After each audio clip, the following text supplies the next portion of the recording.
Hi, I'm Sos Eltis. I'm an English tutor at Brasenose College and I'm currently Director of Undergraduate Admissions for the faculty. First of all, I want to say congratulations. So you've been shortlisted for interview at Oxford. It's a really competitive field, so well done and congratulations on being invited to interview. You're doubtless worried about what interviews are like because there are so many myths there about it. So ultimately, it's just a conversation. It's a conversation about how you read, what you read, why you like reading, and above all, it's not a conversation in which we're trying to find out what you don't know. It's not about what you know or don't know, it's about what you do with what you know. So, in interview, we'll be looking for either we'll give you some material in advance of the interview, you'll have 15 or 20 minutes to read it through and think about it. Really importantly, if you are sent something to read for interview, just read it. Read it again, think about it. You're free if you've printed it out to write on it, annotate it.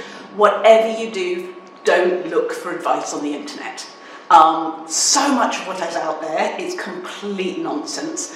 But above all, because we're looking for how you think on your own, if the reason you think the poem is about this or that is because you just read it on the internet, it won't help, it will actually get in the way. So really importantly, it's about what you think, how you read, and almost certain your interviewers will ask you questions about that.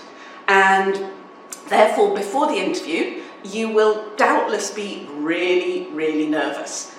Remember, feeling nervous is just adrenaline, and adrenaline helps you think faster. So the more nervous you are, the better, in a strange way. And once the interview gets going, you'll be thinking and you will genuinely forget to be nervous, and it will go by in a flash.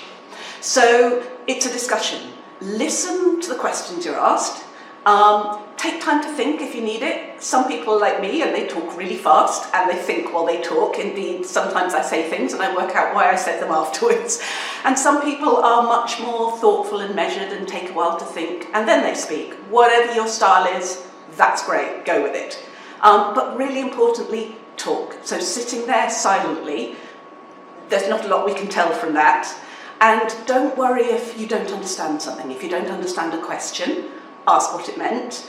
If in the passage there are words you don't understand, or something that seems contradictory, or overly complicated, or doesn't make sense, you can ask about it, but most likely it's there precisely that you've been given that extract exactly because it's ambiguous, it's contradictory, it's complicated. So my best advice on that is steer into difficulty. Don't skip it.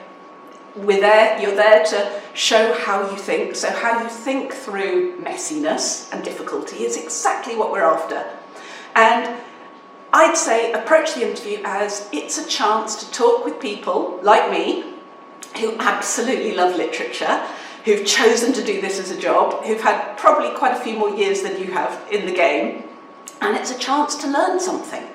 And it's also a chance for us to learn something. So a whole load of books I've read in the last year have been thanks to tips and ideas I got from last year's interviews. So you'll learn something, your interviewers will learn something, and hopefully it'll be a really productive conversation.